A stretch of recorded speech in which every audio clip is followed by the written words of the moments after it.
Genetically modified crops have always stirred up controversy, and now a vegetable that can keep glue liquid for longer or make paper glossier has reignited the debate across Europe. The Amflora potato, which has been given the EU's green light for growth, is not aimed for human consumption, and yet it's sown fear into the hearts and minds of many. Hello and welcome to Environment. This week we're digging our teeth into GM crops. We've travelled to Gers in the south of France, where we'll be meeting two feuding farmers who have very different ideas when it comes to meddling with nature. Harmful or helpful? It's the question being asked around the world. Across in India, the possibility of adding vitamins to rice grains or making them more resistant to the elements could be one way of addressing malnutrition there.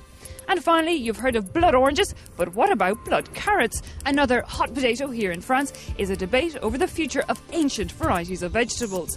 They are no longer given free rein over the soils and are all but extinct. Is it time to bring them back? We'll find out in just a few minutes, but first here's some other news in brief.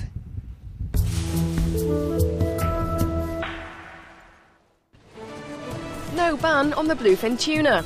A UN wildlife trade meeting decides not to stop cross-border commerce of the fish, much to the dismay of environmentalists who warn the consequences could be catastrophic for the future of the species. 68 countries, including Japan and scores of developing nations, voted against the proposed ban. Environmental art. An abstract dog sleigh is placed on an iceberg to drift away. It's a statement by Dutch artist Ab Verhegen. Entitled Cool Emotion, he hopes it'll bring global attention to the impact of climate change on local Inuit culture. The majority of Europeans are opposed to genetically modified crops. They are grown in just 6 of the EU's 27 member states, taking up a tiny fraction of agricultural land, mainly in Spain. This month, for the first time in 13 years, the European Commission allowed for the cultivation of a GM crop, the Amflora potato. Fears are that similar approvals will rapidly follow, a thought that's dividing farmers here in France.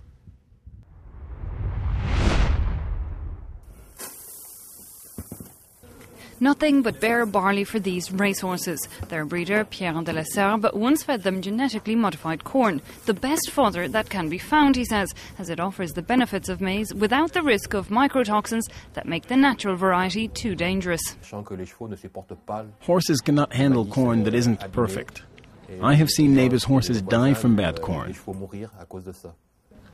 Genetically modified crops were grown in France for just 1 year, 2007, but the cultivations were culled as most French people are anti-GM and don't want them grown on French soil, afraid they will take over. It's a fear Pierre was confronted with a neighbouring farm. The distance between her fields and mine is between 200 and 250 metres. Pollen from corn only travels a maximum of 15 metres, so there was absolutely no risk.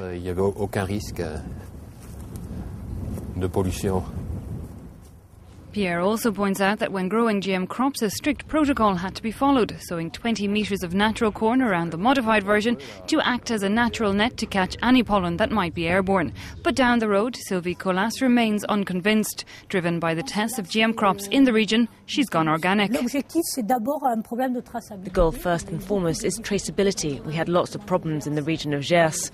There were lots of GM experiments, so the only way we had to guarantee a GM-free food was to oversee every part of production. And so Sylvie grows her corn, sunflower and soya seeds to feed her organic chickens. Using crop rotation, she says, means she avoids the problem of mycotoxins that bothered Pierre. Just one advantage of non-GM crops in her view. GM means industrial and intensive farming. It allows farmers to use chemical weed killers. Many GM crops were developed to be able to withstand these chemicals. But in organic farming, we don't use them anyway, so we have absolutely no need. The opposing opinions aren't just confined to the farmers, and the latest decision to allow for a GM potato to be cultivated has made anti-GM groups believe that economic interests are driving decisions. It would appear that in Germany, through natural selection, they made a potato that had the same qualities. So it's not a question of replying to a need, it's just maintaining funds for a certain number of companies, and that is unacceptable, be it here or in Germany. While the US, Argentina and Brazil grow large quantities of GM, Europeans continue to debate their benefit. A further 18 or so crops are awaiting EU approval. In February, India put the brakes on what would have been its first genetically modified vegetable crop. The country's environmental minister decided that more tests were needed to ensure that the modified aubergine was safe for consumers and the environment. And while the growth of any new GM crop there is now on hold, the debate rages on, with many researchers saying that manipulated varieties could help fight malnutrition.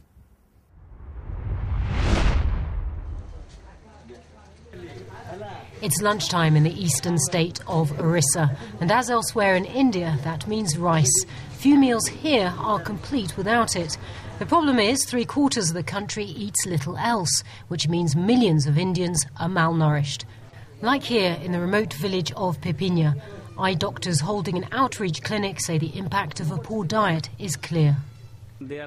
People here don't get square meals. They're not able to feed their children properly. And that's the reason they're facing a lot of problems with their eyesight and blindness. So what can be done? Well, scientists say this could be at least part of the solution: genetically modified rice. At India's top rice institute, researchers enrich seeds with vitamins to combat malnutrition. They're also breeding strains to withstand pests. So here we put genes, including protein, into valuable and popular rice seeds, which could be then used in the field. Biotech rice like this, though, is controversial because of safety concerns.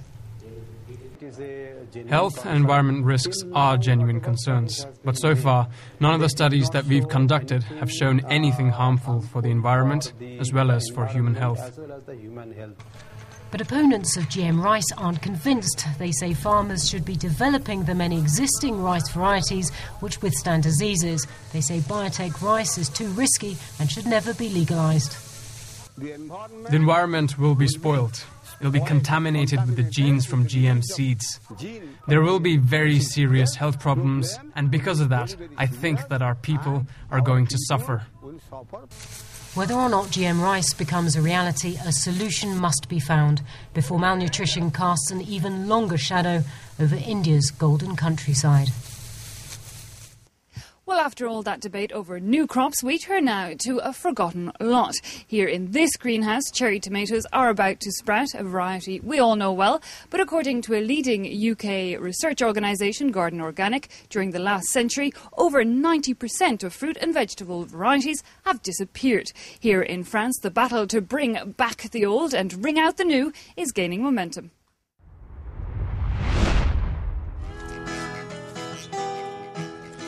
The yellow leek of Poitou, the purple radish of Gournay and the Seville broad bean.